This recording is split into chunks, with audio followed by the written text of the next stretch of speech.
Shri Gurubhyo Namaha. Guru Brahma, Guru Vishnu, Guru Devo Maheshwara, Guru Sakshat Parabrahmam Tasmai Shri Guruve Namaha.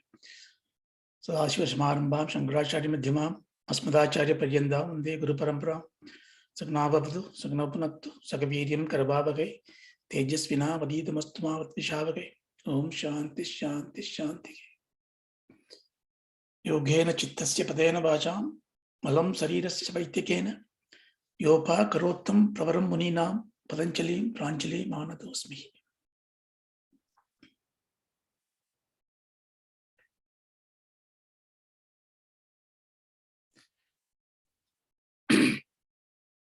So good morning. So we are starting the Sadhana Padam with the Kriya Yogam as the instruction. Just remember, the Kriya Yogam is given to us by Patanjali because our Lakshyam, which is Chitta Vritti Nirodham, which is shown in the Samadhi Padha, is something which we aspire for, but we are not able to even start practicing these sadhanas because we are unable to sit down, unable to control, unable to do the abhyasam, unable to get the vairagyam. So all that potentially said in the Samadhi Padam, theoretically very good for us, practically we are unable to sit. Then Patanjali alter the Lakshyam to us. You know, like before you climb Mount Everest, you have a marathon run, you have the 10-mile run, 5-mile run. So your Lakshyam changes as a part of the progress. So he said, your Lakshyam is therefore to attack those impediments which are causing you trouble in doing yoga. And to do that, you do Kriya Yoga. So he said, Tapaswadhaya Ishvara Pranidhanani Kriya Yoga.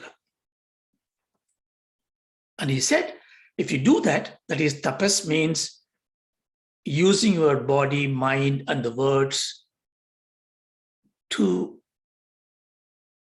invite suffering. You know, the Islam uses the beautiful word called jihad, to win over, jitendriyam, to win oneself over.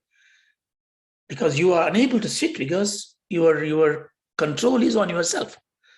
Therefore, you control the intake to your body, to your mind, your words.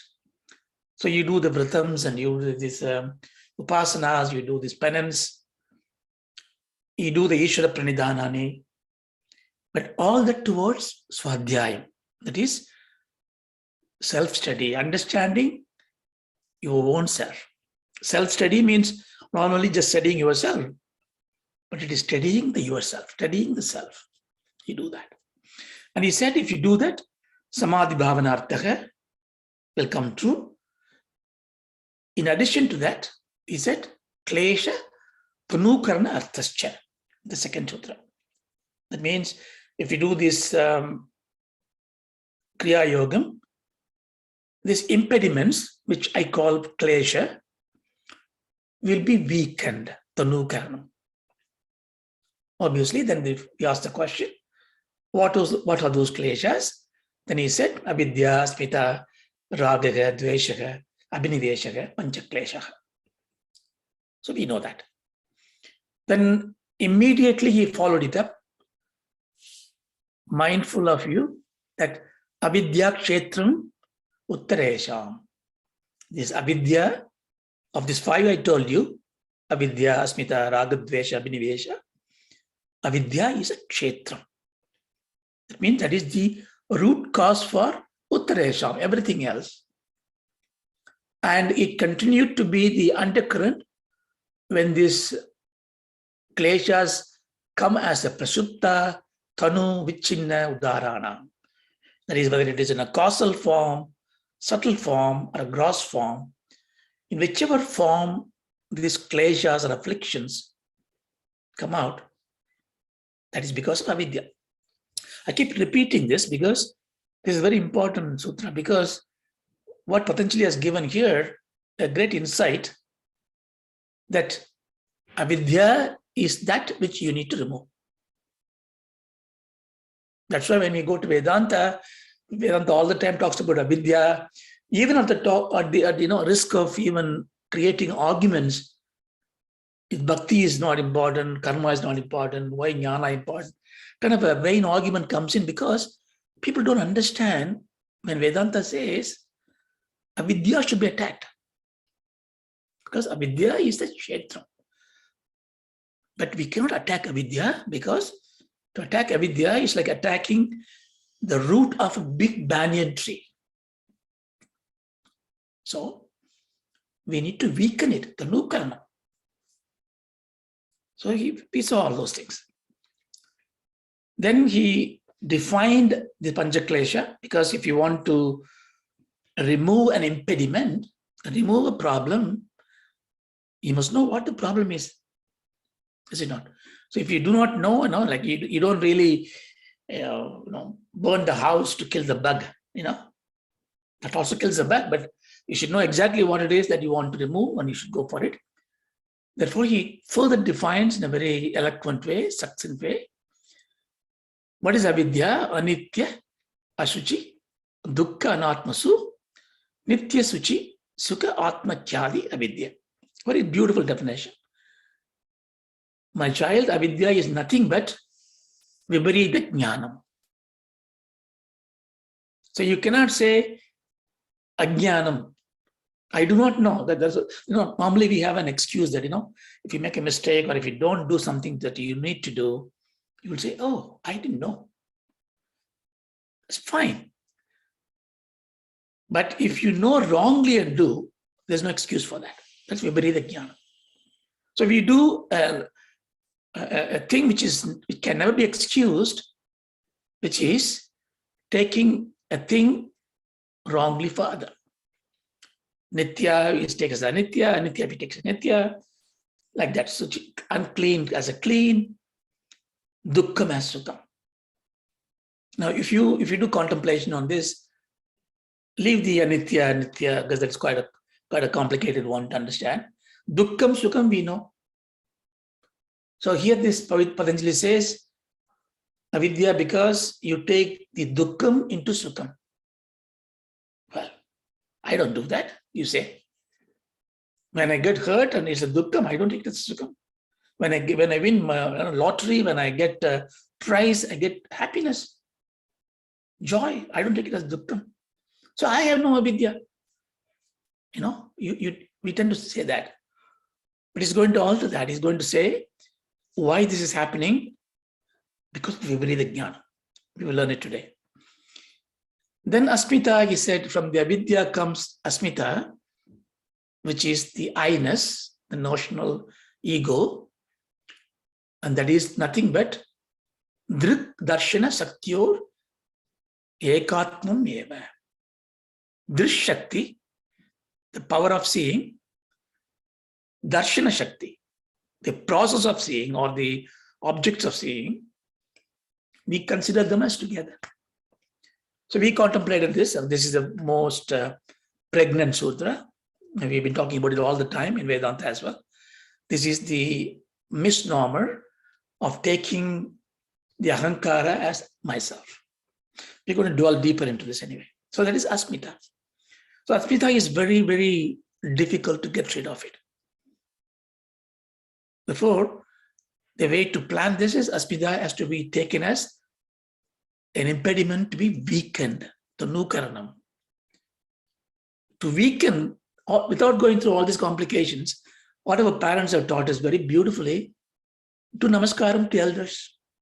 You see somebody, good people, nice people, do namaskaram, go to God, namaskaram. All the time you follow. This is a very virtuous thing to do. This is only possible, accepted in Sanatana Dharma. In Abrahamic religion, in many religions, falling at somebody's feet is a defeat, is a weakness. Because they see asmita is very prominent. I am. How can I fall? But we don't take the asmita as a virtue. We fall because the divinity that is in me is in you. Since I cannot see myself, I need somebody else to show me the mirror, and I see you as my mirror. So when I do namaskarams to you, I do namaskarams to the Atma in you.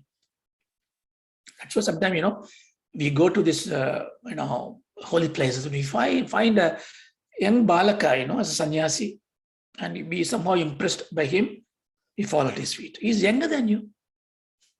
Hey, what is the age? It's just a body. So we already have this kind of a little nuggets of upayas.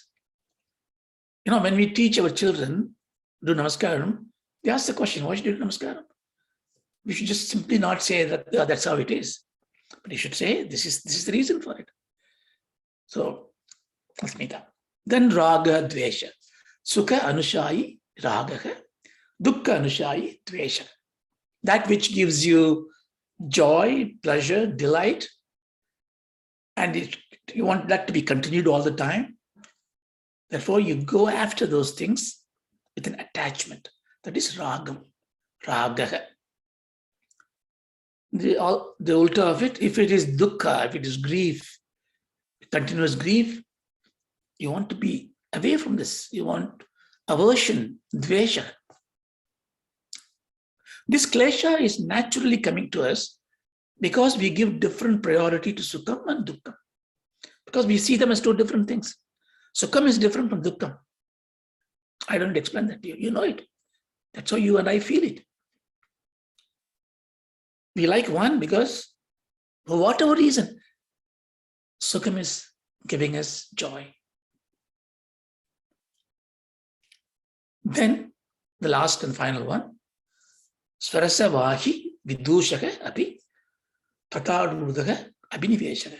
Abhinivesham is the attachment, holding on to something that you consider dear to you. It's basically your life, your embodied life. Why? Because swa rasa vahi, something that is carrying forward in you. Rasam is the samskara, vasana is swa, self, vahi, carried forward. That means I have died, say many deaths. I've died so many times. Probably every time I died, probably I feared, I suffered, I grieved. Because I didn't know, because I have asmita. I thought I'm gone, I'm nobody. So that fear has come to samskaras.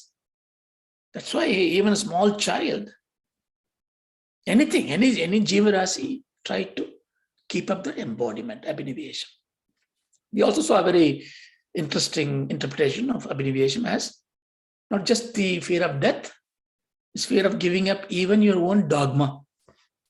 See, today it's very important to look at it, because today we have a lot of conflict in the world because we're very dogmatic. I know a great saint and a scholar, and he goes on a particular religious path. And when we invited him, and he didn't want to say the name of another manifestation of God, which is not in his ritual. He's a pious person, virtuous person, upanyasaka.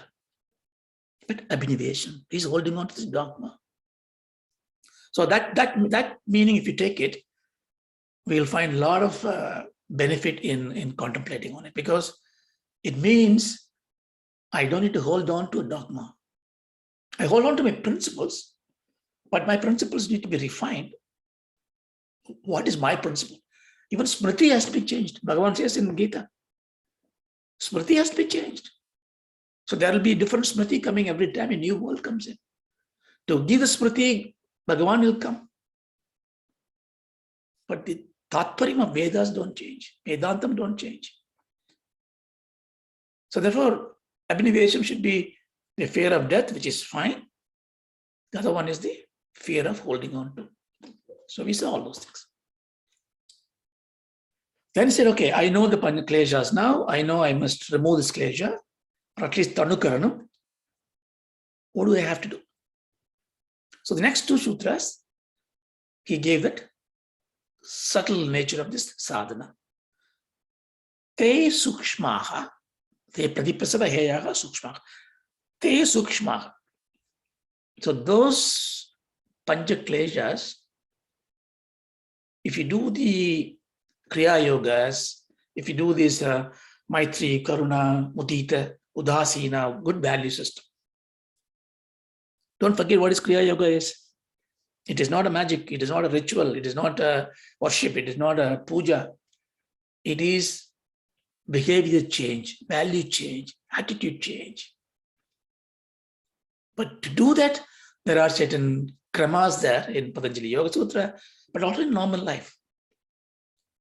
So Maitri, Karuna. So when you have compassion to anybody who suffers, you are doing Kriya Yoga. Swadhyaya, when you come on a Sunday or maybe every day, you have time to think about these scriptural texts, Kriya Yoga.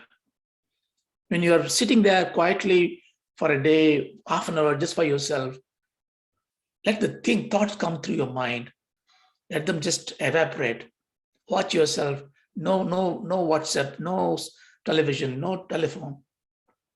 Tapas, dhyana, Kriya Yoga. Let me not eat this day. I need a marker. So maybe I follow this Ekadashi. I don't even know what Ekadashi is. I don't care.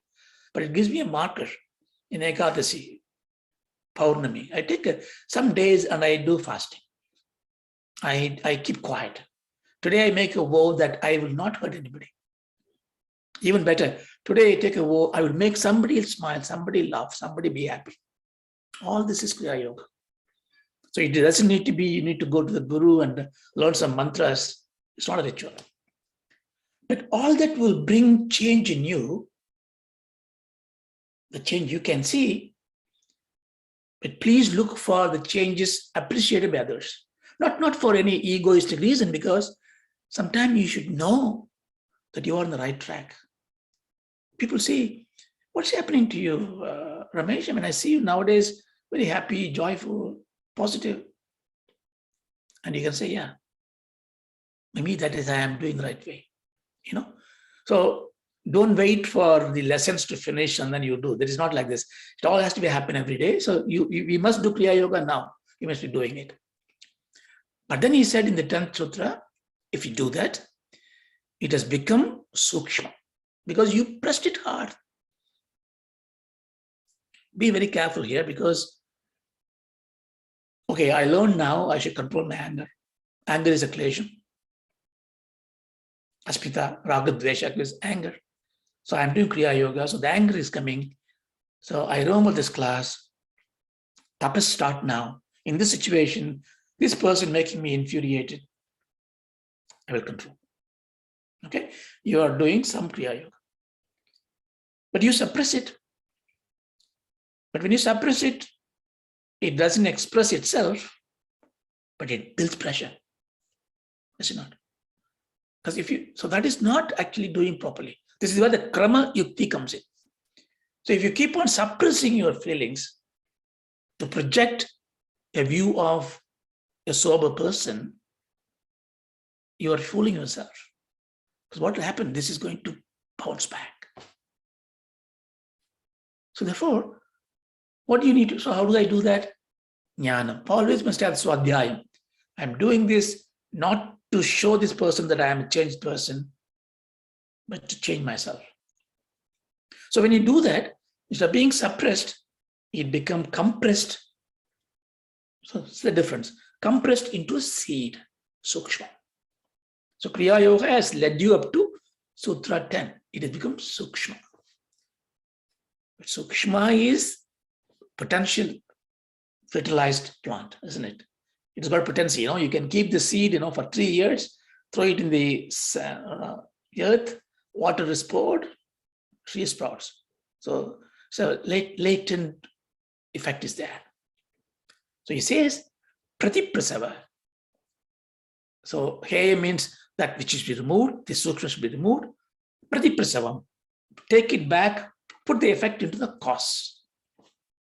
I only know this. If I know this one, so many things I would have changed my life, right? You think, if I can put the effect back into the cause, there won't be any regrets in life, right? But Patanjali says you can do pratiprasava, but not for things that is done. You will see it later. Here it is about manoklesham, what is going to come to you. A lot of dukkha is waiting to come. You'll say Sukha Dukkham is waiting to come. I said Dukkham is waiting to come. Both of us talking the same language, but see how in a minute. So we saw that in the 10th sloka. Then he said the Pratiprasavam happens by the sadhana called dhyana. Tat vrityaha is dhyana. Those sukshma vrittis can be resolved by dhyana. Okay. If I don't do these things, what happens? When he says, if you don't do this kind of thing, what will happen? Drishta adhishta janma vediniya. So you would be experiencing in this world, in the new world, the future world, in this janma, future janma. So he basically telling you, you have many, many janmas. So no question about it. You will have this experiences come through. I said, yeah, I know it. They come from karmas, I do. Yes. But Patanjali adds that karma shayo, that the crowd of karmas that is going to give you the drishta adhishta janma palam is resting on klesha moolaha. So this is a new knowledge that we learn from the Patanjali. Because if karma is giving me all this janmam, piravi peringadal, so the world Lord says, so if you want to remove all this birth, therefore immediately what you say, I don't do karma. If karma is giving me all this, I don't do karma. Unfortunately, as Bhagavan says, you cannot not do anything. Because if you are sitting quietly not doing it, you are doing something because your thoughts are doing. Because action is of 3 types, right? What are they? Kaya karma, vak karma, mano karma.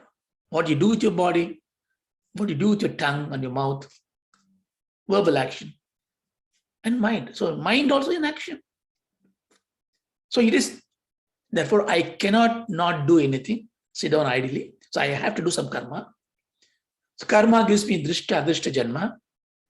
So how do I attenuate this, modify this, even withdraw from this? Says, well, don't blame the karma. Blame klesha. Because when you do the karma, if the klesha comes in, it's a very simple thing. What he's saying is, every action got a thought behind it. What is a thought? Vritti. What is a vritti? Klishtaha, aklishtaha. He basically says, don't have a klishta vritti. Klishta means klesha. So he put in a different way. By doing this, he has brought this karma siddhantam of Vedanta and the klesha siddhantam of Patanjali and connects it. So it is again giving you why this Patanjali Veda Sutra, even though it is a different school of thought, Vedanta takes it, because Vedanta is especially very good because it takes good things from every school of thought. Because everything, all knowledge is important, but I will use it to reach my supreme state. So we understood that one. Then we asked the question, okay, I understand. How does it actually deliver this drishta, adhishta, janma, vedaniya? My experience, how am I getting it? But they said, sati mule tatvipako jati ayur bhogaha. Sati mule. When those klesha sukshma karanam is already there, those that vipako, they expand, provide fruit. How? In 3 ways. In one thing, in the 3 components of it. Jati, ayur, bhoga. It gives you embodiment. Jati means here not the caste system. Jati is embodiment. What am I going to be born as? A human being, monkey, a fish, a mosquito? I don't know. But it is going to give you that. So I'm going to have an embodiment. Now I am a human being, right? So if I know that I am going to be born as a mosquito, what would I say now? Please, I hate mosquitoes. I kill it. Let me die the moment I am born. But I have to suffer.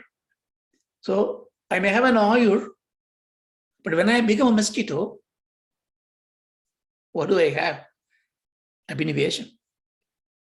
Oh, this mosquito body is mine, is so beautiful. I fly everywhere, sit on any place. This man is trying to beat me. I will cheat him. I'll punish him. I'll go and pinch him. So I do my wonderful life of spreading diseases and biting everybody as mosquito because my abhinivation is there. You see, I know it when I was a human being, but my Papa has made me as. So see, the Ayur is a very important part. The more you live, why you live more? Because you need to have bhoga. Bhoga means not just good thing. Bhoga means any experience. So therefore, potentially, therefore, grounded the whole thing that your klesham is the cost for doing karmas in a way which gives you drishta, adrishta janma, in which you get embodied life for a certain lifespan. And during the lifespan, you go through experiences. This is our life story. So we are human beings. For whatever punya we did, we achieve this state. Narajanmam durlapam. You can't waste this one. So we got a life. And why do we ask for a long life? Because I want to experience many things. Is that the reason? No. I want a long life because my ignorance and my vidya is so deep. Let me get vidya. Let me get jnanam. The once I get the jnanam, jivan mukti, videha mukti, bring it along. I'm not dead. I am eternal being. See, the transition happened there. So every time, therefore, when you ask for long life, your long life is not to do more and more karma shayo collection, klesha mula collection. No. The long lives to be used for converting our avidya to vidya, viparita jnanam to true jnanam, so that we can take control of this jati ayur bhoga.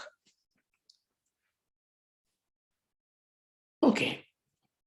Then we saw in the last class, how does this experience of bhogam happens to us? And we saw those hlad paritapa palaha punya apunya hetutvat. I think we saw that in the last class.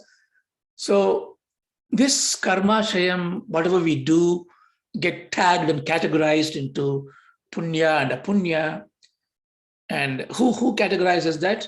It categorized by your behavior with the norms of what the Vedas are telling you. Hitam vada, satyam vada. So if you're living to give happiness to others, you do the right thing. It is not the consequence of your action to you that matters, the consequence of action to the dharma that matters. That's why Rama can kill Ravana. Is it not ahimsa, violation of ahimsa? No. Is he not killing because there is a revenge? No. Because he is starting the dharma. Same way. So this is, therefore, you cannot judge an action by action itself, but judge the action by the consequence of the context. How do I know it? You have to go to scriptures. To take the scriptures or take the smritis. You can take the smritis, but be very careful because smritis have to change. What has been given as the norm for 1000 BC cannot work now. You know, if somebody says you walk for 10 miles a day, you know, ajyam, for example, ajyam means ghee. Ajyam also means oil. So if you drink ghee, it'll give you long life. Even today, science says if you melt the ghee and eat the ghee, drink the ghee, it actually loosens your passage of your blood vessels, everything. But if it is a solid ghee, it's fat. But even that discipline, what is said in the smritis, we can't follow it now because the lifestyle is different. We don't walk, we don't starve, you know, we are not disciplined. We eat so much of food. So our body conditions are different. Therefore, you cannot just blindly, because your Muni or a sage has told in 2000 BC, I take it. That is stupidity. Understand the difference. That's the reason why questioning is a virtue in our Sanatana Dharma, but seeking the right answer from the right guru It's more important than that.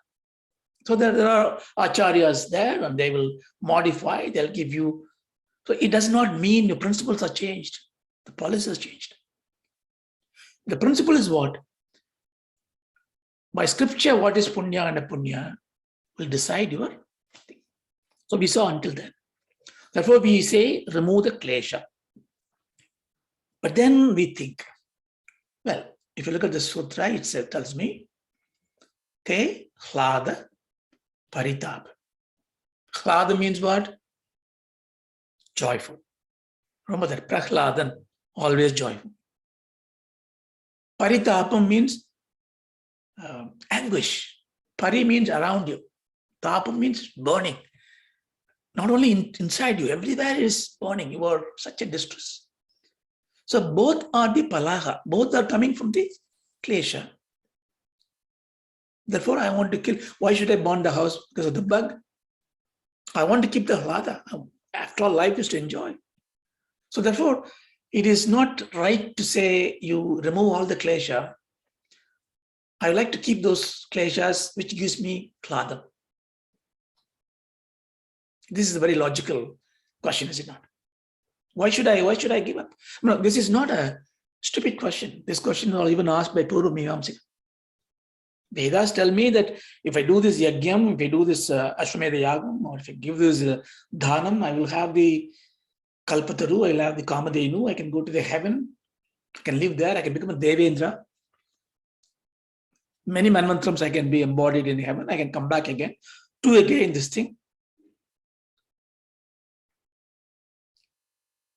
You know, it's not haladam. No. Why they come back again? Why they suffer? You all the Puranic stories, when you read it for a lot of insight. So none of these devas are happy. They were always in tension.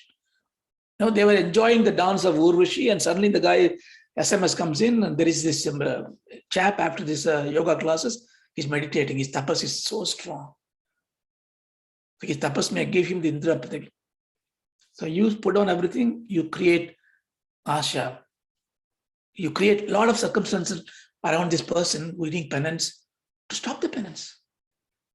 In the Puranas, you see this Ramba and Urvasha are sent to distract this penance. What this story tells you is that Hladam cannot be on its own. Paritapam will join. No, I can be just with God's feet. In front of the God, I'm there. If I go to Kailash, I do that. Well, what happened to Dwarapalakas? Just outside the door of Paramatma. Were they able to stay there all the time? Tossed around. Go on, born as an evil person, suffer. Paritapam. See, all this is telling you there is no escape to have sukham without dukkha. So what do I do? So you treat everything as same. This sukham that I get in this world is dukkha. Rings a bell, right? Buddha takes the same thing. Buddha all the time says, dukkam, dukkam, dukkam. Saddest, right? But what he said was this. Everything that seems to be joy for you, treat it as a dukkha. Does it mean that when something good happens, I have a long face and cry? That is not it. It is. So in the next one, Patanjali therefore says, Parinama tapa samskara dukkaihi gunavritti virodhacha dukkam eva sarvam vivekinaha. Very beautiful sutra, very important sutra to understand. Dukkam eva sarvam vivekinaha. Vivekinaha means Viveki is the one who has got a vivekam, who can discriminate right from the wrong. So for the Viveki, for the learned, sarvam, everything is dukkhameva. Everything is dukkha. Now, this is not treating happiness in a sad way. This sentence should be understood for the sadhana. Therefore, you don't try to keep kleshas at any cost because it gives you some hladam. Kleshas are going to give you dukkham. Dukkham heyam. What does heyam means? Heyam means that which should be avoided. So dukkham is I need to avoid. Actually, klesham is what I need to avoid. So klesham gives dukkham and sukham. Therefore, if klesham is heyam, dukkham sukham is heyam. Now, when I am dealing with things to remove, like when you are scooping up the room to clean up, so you clean everything, but what do? You pile them everything into a corner, and then the whole thing you call it a dust, rubbish to throw it away. Same way, I take out all this dukkham, all this sukhams, call it dukkham together. So that's what vivekis do. But we are not convinced by this. So let us see how this is true. So you have an object of desire. We all have objects of desire, something that we want to enjoy. So as long as you do not know the object exists, that's fine. Ignorance is bliss, right? But if you know it, you have kama. Kama means that ichcha, asha. Now, when I say this now, you in your mind, please do have a thinking about the object of desire that you have. Don't feel shy, think about it. And the moment you have kama on it, do you get happiness? No. You have, without you knowing, there is a grief. The grief is, I don't have it. You want sukham, right? But grief is what comes in first. Then what happened? You think about it, the grief is insurmountable. This little asha, kama, becomes a desire. I need to get this, that iPhone 13 Pro. I need it. Or that job, that girl, that boy. Desire. That's sukham I need.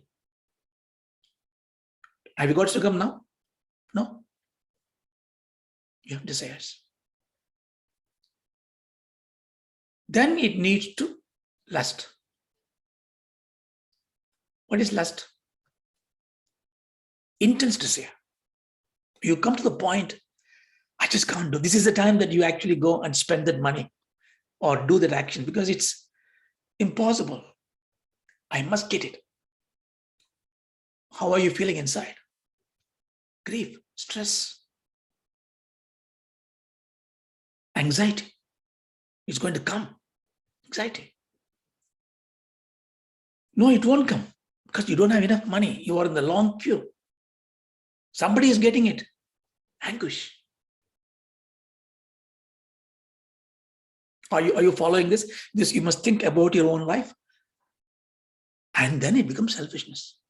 Why selfishness? Because the object of desire that you want, somebody else also want. And they may get it. Selfishness comes in. Once selfishness comes and express itself in a gross form, the klesha, many things happen. You do many things to avoid this, things happen. See, you have been a very happy person, at least grieveless person. The moment you know the object of desire exists and you want to have it, you are suffering. So grief is what is parading you towards the object of desire. But you get it, let's say. Of course, sukham comes in. See, understand it very clearly. The sukham has not come from the object. The sukham has come because you have the object. It is in your possession. The thought that I have it, the vritti has become a sukha vritti. So same vritti before was dukkha vritti. So therefore I can say the sukham and dukkham is not coming and going. The vritti changes its nature from grief to joy. So therefore I can say grief has now turned into sukham. Therefore dukkham is the undercurrent when you are seeking sukham. You cannot argue about it, think about it. Every time you look for a sukham, you are inviting dukkham. In other words, I can say, if you want maximum sukham, your anguish, grief should be maximum. The more you yearn, more you long, more you suffer the inadequacy of getting the object, increases your sukham of getting the object. In other words, every time you look for great sukham, you are committing yourself to acquire great paritapam. You see, hladam is what you wanted for, paritapam comes in. This transformation is called parinama dukkha. So sukham is therefore, parinama means changing. Sukham is therefore dukkham changing its nature to sukham. So when I get sukham from an object, I am converting all the trouble I had into happiness. Now, this is the nature of life. But here we are looking for the conversion. Okay. Other insight here which you should notice. When I don't have the object of knowledge, when I don't have the desire of the object, I am grief-free. Sukham also free. I am independent. When the asha comes in, when the kama comes in, I have a problem. When the object is achieved, I have no more desire to acquire the object because that desire has ended, right? I got it. You get sukham. So if you put the equation now, sukham comes when the desire ends. Or there is no grief when there is no desire. Now, therefore the inference is, if I don't have lustful desires, I will never have problems. But there are schools which tells you, because you want to get an intense pleasure, the equation is very clear. Therefore, you have an intense desire. They say, please ask for everything. Grieve. No, aim for big things. We say in a positive way, but it is taken into look for greed. The more you suffer, more joy you get. So, but our point of view, this parinama dukkha. Okay, I got the object now. So I am in sukham. I am in sukham because why? I still enjoy the object. If I, some of us may say, when we get something in life, we enjoy it, but after some time it gets bored. But as long as I have attachment to it, it's got a sukham. So let us say I'm attached to it. So I have sukham to this. So I have an attachment, raga is there, still present. What happened to the sukham? Because it becomes a passion. I cannot leave my phone in the bed, in the morning, everything. So if it's gone, I'm dead, right? So passion comes in. It means selfishness comes in. It's mine, I have to have it. That means anguish. That means fear. It may go, it may be lost. Now imagine a child is eating a chocolate and it's half eating it, he plug it and throw it away. The anguish is so much. It's already enjoyed some sukham, but still the sukham and you want to enjoy. And next time when you go there, it hide this chocolate from you because fear. So by having sukham, you again have dukkham coming in, anguish, fear, anger, krodham, lopam. All this leads to weakness because I am weak. In you see the movies, they will show the hero is doing, absolute destruction to the villain, but the villain find out that hero has got a lovely wife or a child or something which he likes it. Then he will start attacking not that hero anymore, the child, because weakness. Weakness means your liberation is gone. Liberation is all about moksha, grief. So therefore, by keeping sukham, you have dukkham as undercurrent. You see now, sukham is a surface level, it is joy. Underneath, it is dukkham. This dukkham is very different from the parinama dukkham because that is going towards attaining it. This is keeping to yourself. Therefore, you are always in the kind of heat. It's called thaba dukkham. So sukham, when you have attained, and when you hold it, you have a grief called thaba. Okay. So an object of desire, you may acquire it when it is not there. Once you acquire it, you may lose it. What happened when I lose it? I lost it. So does it mean I have no more sukham, no more dukkham because the object is not there? No. Because when it is lost, your grief expands. Why is that? The object is not there anymore. But why my grief is multifold now? Because the object may be lost, but the memory still lingers. Someone who we love, they die. So the memory is grievous if you have attachment to the person. Of course, if the person who died is a cruel person and it's a relief, okay, you don't. But we're talking about here attachment. So therefore, this attachment means the memory stays in your mind. And if it is deep attachment, means deep memory, which is samskara, vasana, propensities. Therefore, when the object of desire is lost, you still have the samskara dukkha. So, sukham when you are seeking, sukham when you are experiencing, sukham when you are losing it, is nothing but dukkham in the form of parinama dukkham, thaba dukkham, samskara dukkham.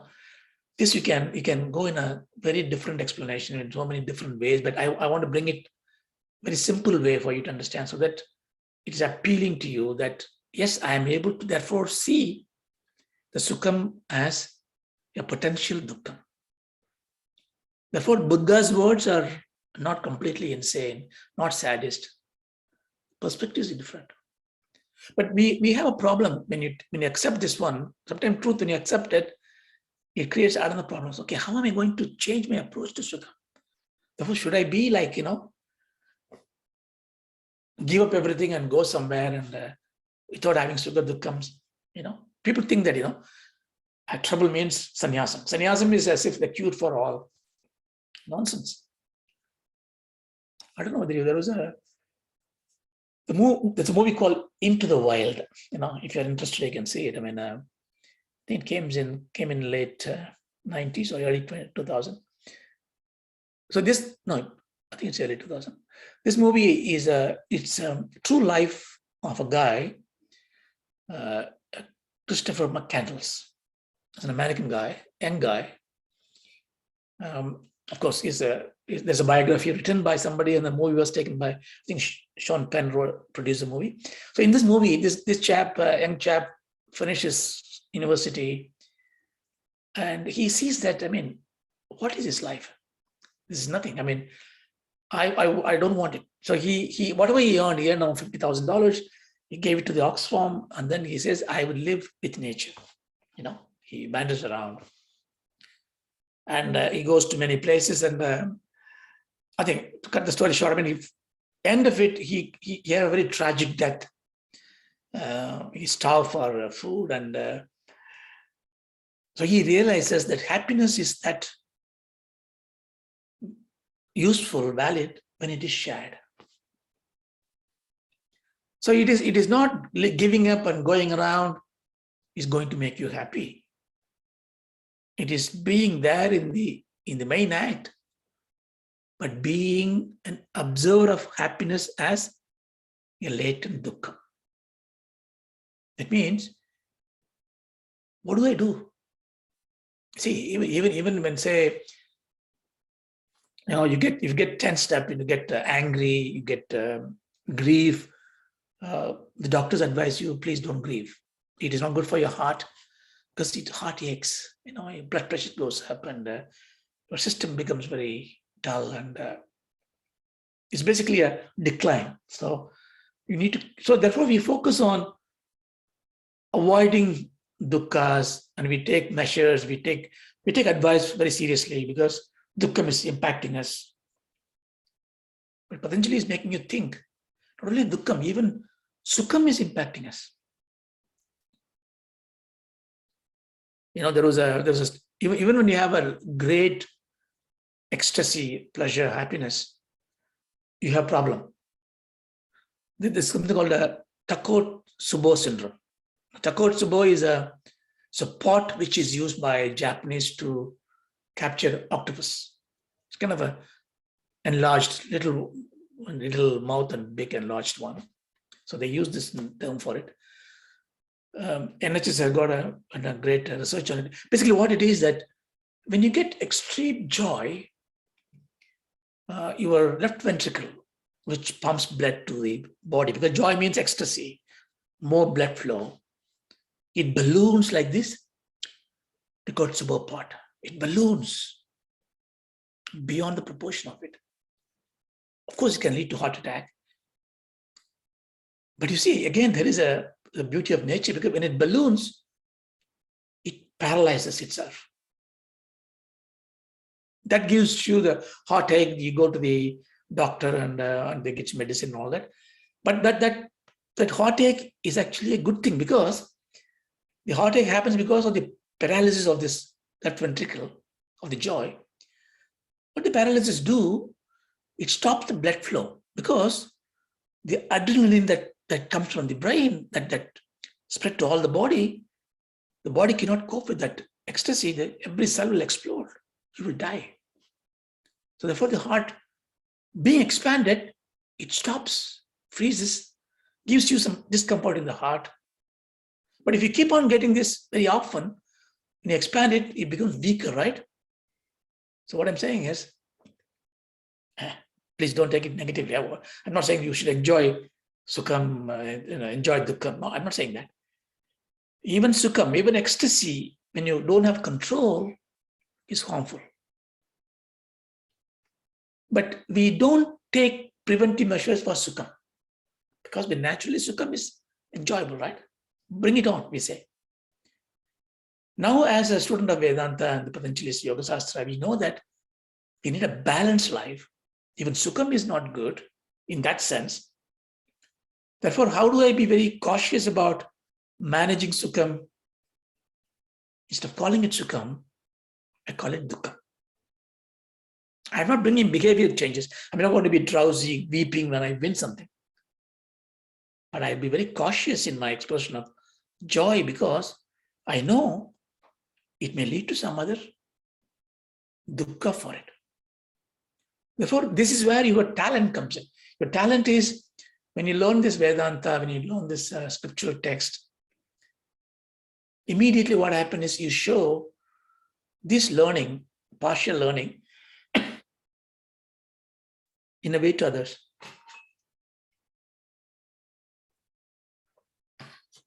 That you say, what is life? Everything is immaterial. You start preaching all those things, and it sounds very good, right? But you create a havoc in the family. People are not happy. I mean, what happened to this guy? Suddenly he talks all this nonsense and miserable. No, those things are for you. But then how do they behave? You behave well so that you make everybody happy around you. So do I act? Of course you act. Life is a performance. Because when you act against a script. The script is the Shastras. But when I act, what is the frame of reference for me? The frame of reference is this sukham that comes to me, this joy of this university admission the child has got, is a sukham. I will take it, accept it.